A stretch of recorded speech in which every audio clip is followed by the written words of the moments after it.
अंदाज है जो अभी बाकी है गौर गोपाल दास का, और वो है कि आप सिंगर भी हैं, आप बहुत सारी शेरो शायरी करते हैं, युवाओं को आप उनकी भाषा में समझाने की कोशिश करते हैं, तो बुजुर्गों को आप अपनी कहानी से प्रेरित करते हैं। तो मैं चाहूंगी, एक रंग तो हम सब ने यहां पर आपका देख लिया है, लेकिन चूंकि हम मुंबई में हैं, आप यहीं महाराष्ट्र में पैदा हुए, तो वो जो जोश गाने के जरिए आप लेकर आते हैं, मैं चाहूंगी कि उससे इंटरव्यू का आगाज हो। गाकर हाँ, गाकर सुनाना होगा आपको। Okay okay okay. अभी मुझ में कहीं बाकी थोड़ी सी है जिंदगी, जगी धड़कन नहीं, माना जिंदा हूं मैं तो अभी, कुछ ऐसी लगन इस लम्हे में है, ये लम्हा कहाँ था मेरा, अब है सामने, इसे छू लूं जरा, मर जाऊं या जी लूं जरा। क्या बात है, बहुत मेरी आवाज, I am coughing a lot, my voice has gone for a toss, but I always say with this song, this is the moment, and that's what the mind is stopping us from doing, living in the moment. ये लम्हा यहाँ है और इस लम्हे में जीना बहुत ज्यादा जरूरी है। लेकिन इस लम्हे में सफलता का मतलब क्या होता है, अगर आपके भाषा में, शब्दों में मैं समझने की कोशिश करूं। देखिए, बहुत सारे लोग हैं, हमने यहां पर बता दिया कि सफलता ये है, मेंटल पीस के लिए हमें बहुत सारी चीजों का ध्यान रखना चाहिए, लेकिन सफलता के पीछे भागने वाले लोग भी बहुत हैं। तो कहां पर जाकर हम ठहरे, और आपकी नजर में सफलता के मतलब और मायने कैसे समझे जाए? जी, आज की तारीख में, in the modern world today, what has happened is, हम ना हैविंग मोर को सफलता मानते हैं। Having more is considered success, but while having more, people have lost track of feeling more. Imagine people who have a lot but feel empty, would you call them a success?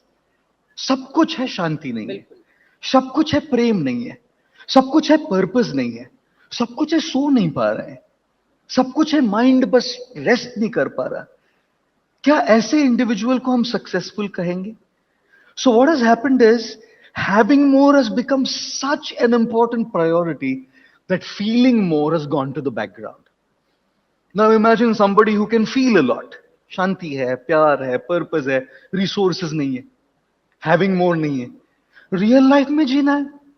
केवल feeling से तो दुनिया नहीं चलती, केवल feeling से तो पेट नहीं भरता। कहेंगे हमारा परिवार एक दूसरे को बहुत प्यार करता है, बच्चे की स्कूल की एडमिशन की फीस नहीं है। सो success is a balance of having more and feeling more. The problem is the narrative that having more is success is stopping us from living a life where we can feel more. I feel success की definition में ये add करना बहुत ज्यादा जरूरी है, narrative बदलना बहुत जरूरी है, जहां हैविंग से फीलिंग भी आए, और हम कोई एक्सट्रीमिटी की लाइफ नहीं जी रहे केवल हैविंग या फीलिंग वाली। दोनों का बैलेंस बहुत जरूरी है। एक शेर पढ़ा था मैंने, बहुत बढ़िया शेर, जिसमें कहा था कि उन्हें कामयाबी में सुकून नजर आया तो वो दौड़ते गए, उन्हें कामयाबी में सुकून नजर आया तो वो दौड़ते गए, हमें सुकून में कामयाबी नजर आई तो हम ठहर गए, हम ठहर गए। तो कुछ लोगों को कामयाबी में सुकून नजर आ रहा है, कुछ लोगों को सुकून में कामयाबी नजर आ रही है, लेकिन जिनको कामयाबी में सुकून नजर आ रहा है उनको मन का सुकून नहीं है, और जिनको सुकून में कामयाबी नजर आ रही है उनको तो रियल वर्ल्ड में जीना है। तो मुझे लगता है कि दोनों एक्सट्रीमिज्म है, इसका बैलेंस होना जरूरी है। कामयाबी वाला सुकून भी चाहिए और सुकून वाली कामयाबी चाहिए। That is a balance of having more and feeling more. हम तय कैसे करेंगे कि किन चीजों में? देखिए, आज की तारीख में हमारे देश में बहुत सारे ऐसे लोग हैं जिनको तय कर पाना काफी ज्यादा मुश्किल होता है कि सुकून उनके लिए कहां पर है और कामयाबी कहां पर है, तो वो तय कैसे करें? जी जी,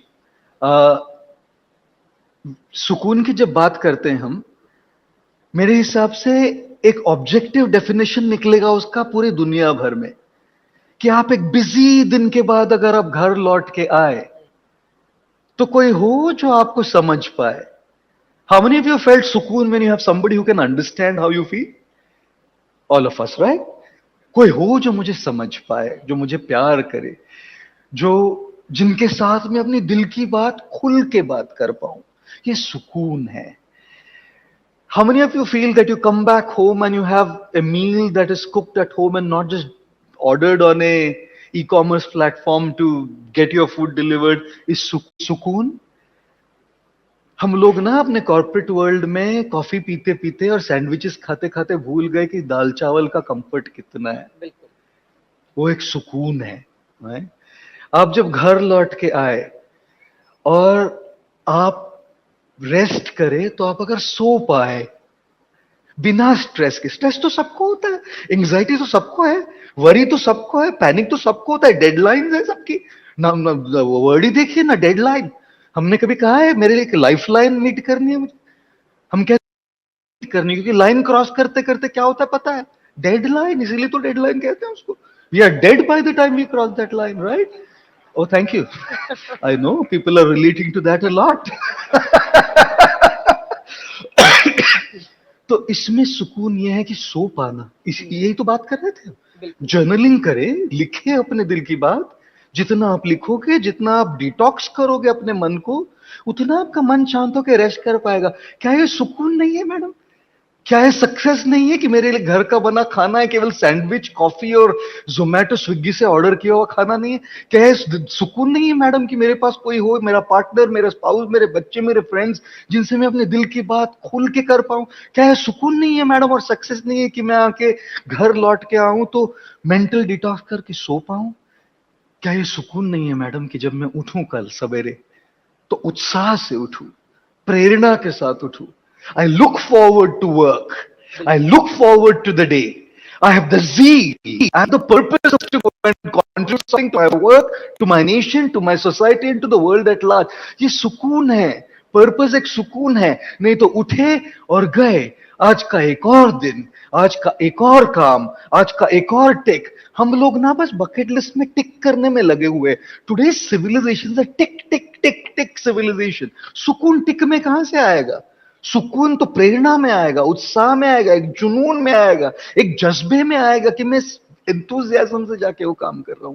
ये सुकून होता है, पर्पस सुकून होता है, जज्बा सुकून होता है, रिश्ते सुकून होते हैं, नींद सुकून होती है, घर का खाना सुकून होता है। ये सब जिसके पास है ना, वो कामयाब है। और कैसे हम लोग इसको प्रायोरिटाइज करेंगे? हर चीज आइडियली तो कुछ नहीं होती, छोटी छोटी steps. The journey of 1,000 miles begins with the first step. छोटी छोटी चीजें। We are corporate professionals, we are not going to get home cooked food meals every day. Can I get it twice a week, once a week? I may not have the time enough because I'm working 18 hours, 16 hours a day to go and sit with my spouse or my child or my parent to talk with them. Can I talk to them once a week? Can I message them out when I'm just out of the meeting? Love you, how are you? हम लोग ना भूल गए कि सुकून के लिए quantity की जरूरत नहीं होती है, क्वालिटी की जरूरत होती है। आपका सुकून किसमें है? मेरा सुकून है लोगों की सेवा करने में। मेरा सुकून है मेरे दोस्तों के साथ समय बिताने में। मेरा सुकून है मेरी आध्यात्मिक स्पिरिचुअल साधना करने में। और मेरा सुकून है शांति से सोने में, ये सोचकर कि मैं जो कह रहा हूं वो सुनने से एक भी इंसान अगर सुकून से सो पाए तो मैं सुकून से सो पाऊं।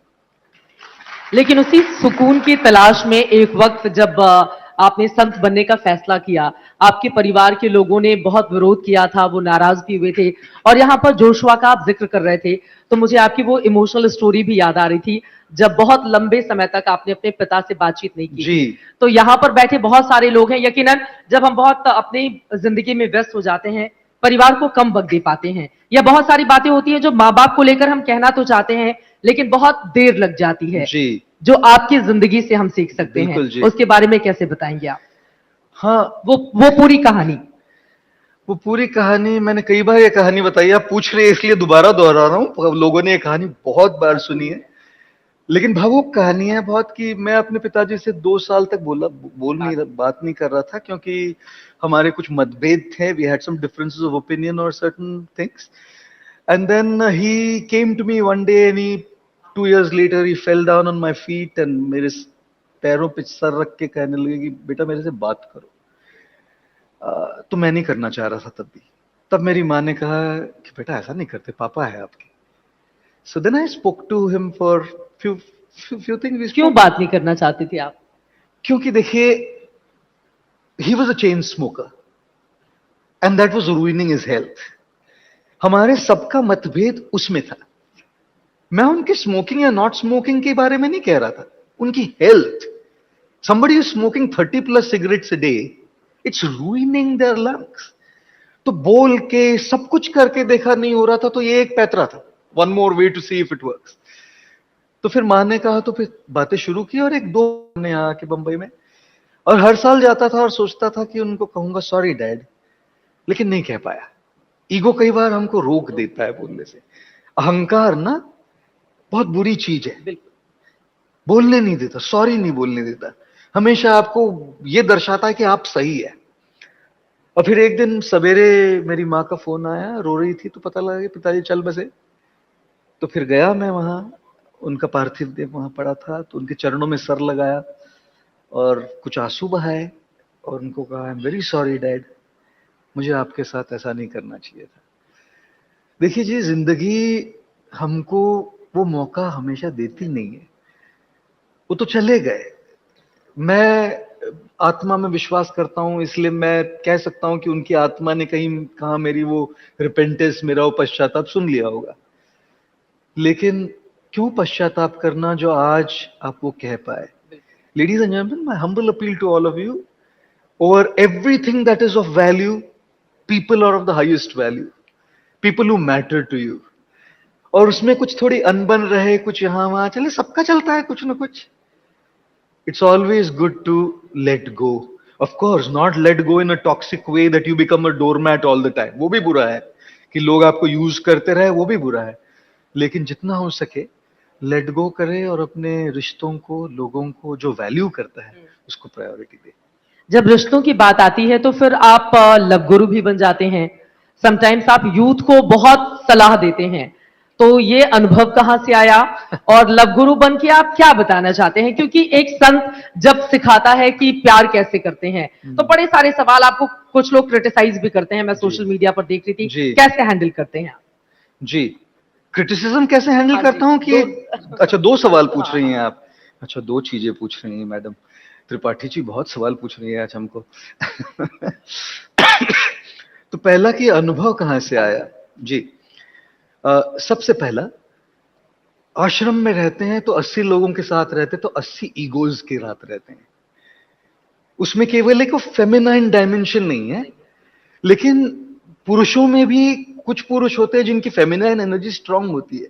मैं ना पुरुष और स्त्री को जेंडर से नहीं देखता जी, मैं पुरुष और स्त्री को एनर्जी से देखता हूं। दोनों में दोनों है, मैस्कुलाइन और फेमिनाइन। कुछ महिलाओं में मैस्कुलाइन एनर्जी स्ट्रांग होती है, फेमिनाइन कम होती है, वो गो गेटर्स होती है।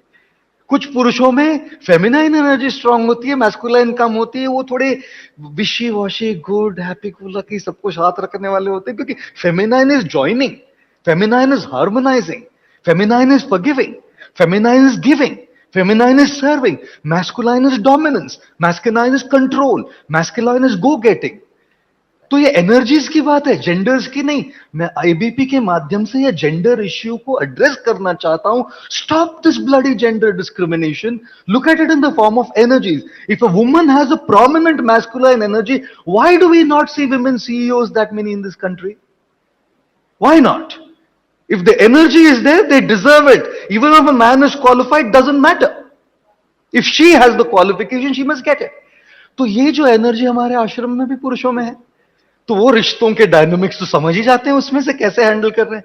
दूसरा, मैडम 30 साल से कपल्स के ब्रेकअप्स हैंडल कर रहा हूं मैं, शादीशुदा लोगों की परेशानियों के बाद। कई बार लोग मुझसे आके कहते हैं, गुरुजी शादीशुदा हूं, बहुत परेशान हूं, कुछ सोल्यूशन है?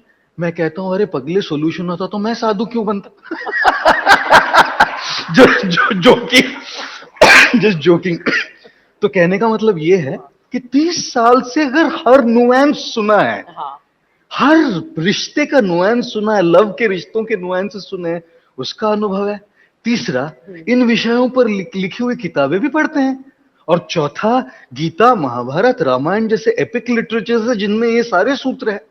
तो इन सब को मिलके बनता है अनुभव जिससे मार्गदर्शन करता हूं। और रही बात क्रिटिसिज्म की, कुछ तो लोग कहेंगे, लोगों का काम है कहना, छोड़ो बेकार की बातों में कहीं बीत न जाए रहना। कहने वालों को कहने दो, हम अपना काम करते रहेंगे। और अगर उस काम से कुछ कंस्ट्रक्टिव हो रहा है तो क्रिटिसिज्म आए तो भी दिक्कत नहीं, काम से कुछ डिस्ट्रक्टिव हो रहा है तो क्रिटिसिज्म उनका सर माथे पर, जरूर बदलेंगे, जरूर काम करेंगे उस क्रिटिसिज्म। बहुत ही सुंदर, आपकी Thank you. बातों को सुनकर मुझे वो गीत के बोल याद आ गए, मैं जिंदगी का साथ निभाता चला गया, हर फिक्र को धुएं में उड़ाता चला गया। हम यहाँ मुंबई में मौजूद हैं और मुझे अच्छे से याद है आपके बॉलीवुड में बड़े सारे दोस्त हैं, तो किसी ने कहा नहीं आप इतना अच्छा गाना गाते हैं, आप गुड लुकिंग हैं, इतनी अच्छी मीठी मीठी बातें करते हैं, तो हजारों की तादाद में लोगों को आप में वहां पर अपने आप को आजमाएं। रही बात गाने की, पता नहीं मैं अच्छा गाता हूं कि नहीं, मीठा गाता हूं कि नहीं, ये तो लोग बता थोड़ा देंगे। गा ही लेता हूं थोड़ा, लेकिन अच्छा गाता हूं कि नहीं पता नहीं। रही बात गुड लुकिंग की, गुड लुकिंग पता नहीं मैं कितना गुड लुकिंग हूं। और मीठी मीठी बातें थोड़ी कोशिश कर लेता हूं बातें करने की। एक्टिंग करने की जो, एक्टिंग का जो स्कोप है बॉलीवुड में, हाँ, 2-3 प्रपोजल्स है जी, बिल्कुल प्रपोजल्स आए हैं। तो आप जाएंगे? जी नहीं। क्योंकि मेरे लिए जो मैं एक्टिंग कर रहा हूं, मैं मेरा जो बोलने का तरीका है वही एक ड्रामेटिक नैरेटिव है। तो I would love to be true to myself. At the same time ये कहना कि कुछ भी लाइन ऑन रॉक है, ये गलत है। वक्त और समय कैसे दिशा बदलता है, कब कैसे कौन सी अपॉर्चुनिटी आएगी और कैसे हम समाज में योगदान कैसे दे सकते हैं। अगर कोई ऐसी अपॉर्चुनिटी आ जाए बॉलीवुड में भी जहां योगदान की बात आए तो रिकंसिडर करो या नहीं पता नहीं, लेकिन ये कहना कि हमेशा के लिए कुछ ऐसा ही रहेगा, दैट्स इम्प्यूडेंस आई फील। इसलिए नदी की तरह होना चाहिए, बहते रहना चाहिए, जैसी नदी जिस दिशा में जाए ले जाए, बहते बहते बस योगदान करते रहे। मैंने बहुत सारे आपके वीडियोस देखे हैं, आपके इंटरव्यू वाले, खासतौर से जब सवाल जवाब हो रहे होते हैं तो कई महिलाओं की ओर से इस तरह की भावनाएं आपको लेकर व्यक्त की गई हैं उन वीडियोस में, हमने देखा, चाहे देश के भीतर हो चाहे विदेशों में जितने भी आपके कार्यक्रम होते हैं।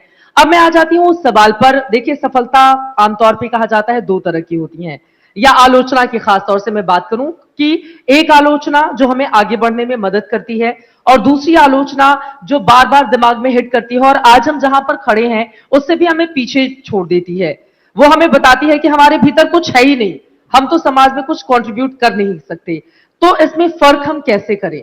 कौन सी आलोचना ऐसी है जो समाज के एक वर्ग की ओर से की जा रही है जो हमें आगे बढ़ने में मदद करती है, और वो कौन सी आलोचना होती है हम जहां पर खड़े हैं वो उससे हमें पीछे खींच देती है और हमारे मनोबल को डाउन करती है? दोनों में अंतर कैसे करें? जी जी। आज ही सवेरे मैंने एक इंस्टाग्राम पे पोस्ट डाला, you do good they will say something, you do bad they will say something, do you and let them say, do what you feel and let them say. आलोचना दोनों प्रकार की होती है, कुछ कंस्ट्रक्टिव जो आपको आगे बढ़ाए, कुछ डिस्ट्रक्टिव जो आपको पीछे खींचे। तो कैसे पता करें इसमें डिफरेंस क्या है? मुझे लगता है कि कई बार ना हम अपने मन में बहुत ही ज्यादा विश्वास रख लेते हैं, क्योंकि कई बार हम कंस्ट्रक्टिव को डिस्ट्रक्टिव समझ बैठते हैं और कई बार डिस्ट्रक्टिव को कंस्ट्रक्टिव समझने बैठते हैं। तो मुझे लगता है कि हमको अपने मन में विश्वास रखना चाहिए, हमको खुद में विश्वास रखना चाहिए। Self belief, self confidence matters, but not to such an extent that becomes self sabotaging.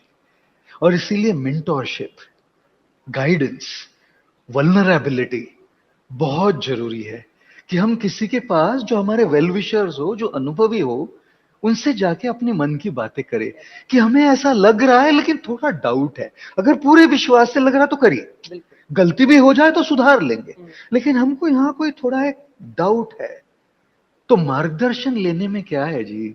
लेकिन हम क्या है ना, वल्नरेबल नहीं होना चाहते, और इसीलिए ऐसी परिस्थिति में थोड़ा वल्नरेबल होके अगर मार्गदर्शन ले तो कभी कभी पता लगे कि जो मैं डिस्ट्रक्टिव सोच रहा था वो एक्चुअली कंस्ट्रक्टिव था, और जो मैं कंस्ट्रक्टिव सोच रहा था वो मेरे लिए डिस्ट्रक्टिव था। लेकिन यहाँ पर आ जाती है भरोसे की कमी कि हम किस पे भरोसा करें जो हमको इस तरह से गाइड करे। जी पहचान कैसे करें फिर जी उस व्यक्ति का? जी भरोसा ना एक दिन की बात नहीं है। जैसे कहते हैं ना, मिलिट्री में पहले एक स्लोगन हुआ करता था, ऐसा तो नहीं होता ना कि आज भर्ती और कल चक्रवर्ती। रात को भर्ती हुआ और कल चक्रवर्ती हो गया, बड़े चक्र लग गए। भर्ती होने और चक्रवर्ती होने में ना कई युद्ध लड़ने पड़ते हैं। जब वो युद्ध लड़ते हैं सालों साल, तब लगते हैं वो मेडल्स और चक्र यहाँ पर। तो हमारे रिश्तों में भी, लोगों के साथ भी भर्ती होने का मतलब है अक्वेंटेंसेस और कनेक्शन हो जाना।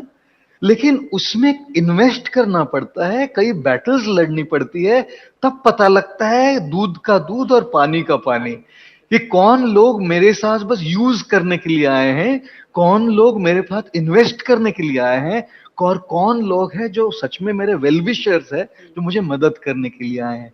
देखिए, जैसे कहते हैं ना, seek and you shall find, knock and the door shall open. अगर हम सीख ही नहीं करेंगे तो वो लोग मिलेंगे ही नहीं।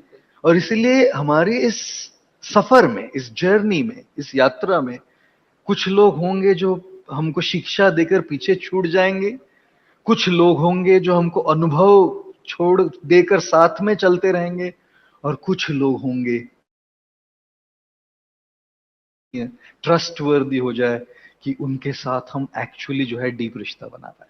ये बिल्कुल बहुत अच्छी बात आपने कही है। समय हमें इजाजत दे रहा है, लेकिन उसके पहले मैं चाहूंगी आपकी जिंदगी से वो कौन से 3 बड़े सबक हैं जो आपको सुनने वाले सीख सकते हैं, और आपकी जिंदगी में अभी कौन कौन से वो मुकाम पाने बाकी हैं जिसका अभी भी आपको इंतजार है? जी, पहली चीज मैं ये कहना चाहूंगा, मेरे खुद की लाइफ में दुनिया की बात सुनते सुनते अपने दिल की बात सुनना छोड़िए मत।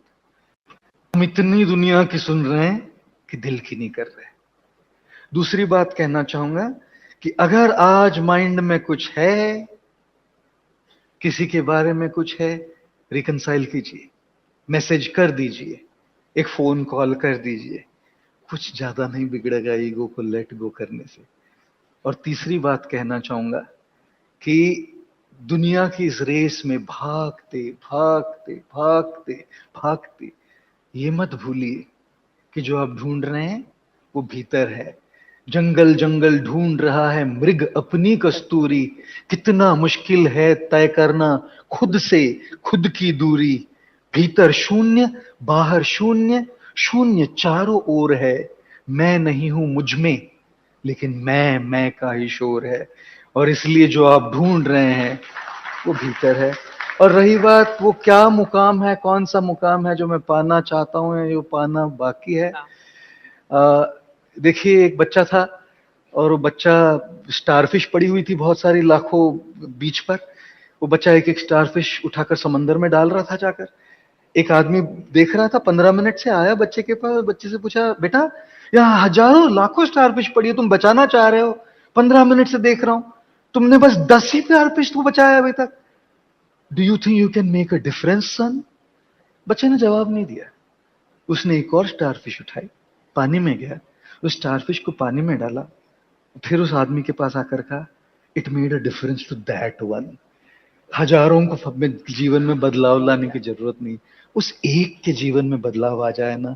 मेरे जिंदगी का मकसद मकाम बस ये है। मैं ना कुछ पाना चाहता हूं, ना कुछ हासिल करना चाहता हूं, ना मेरा इससे बड़ा कोई और मकसद है। जो कह रहा हूं उससे लाखों लोग, हजारों लोग, करोड़ों लोग, मुझे कोई फर्क नहीं पड़ता जी। एक इंसान, एक इंसान का रिश्ता बच जाए, एक इंसान सुइसाइड नहीं करे, एक इंसान का self belief, self worth, self confidence बढ़ जाए, एक इंसान ये सोचने के लिए मजबूर हो जाए कि मुझ में भी काबिलियत है, वो एक इंसान अगर बदल जाए ना, बस ये सुकून है। बहुत सुंदर आपने बात कही है। आपने सुसाइड शब्द का प्रयोग किया। मुझे हाल ही में हमने बहुत सारी इस तरह की खबरें हाल के दिनों में पढ़ी थी, जब पति पत्नी के बीच अनबन होने या जो हम सफलता चाहते हैं उसमें सफल नहीं होने के बाद सुसाइड के केस बहुत ज्यादा बढ़े हैं।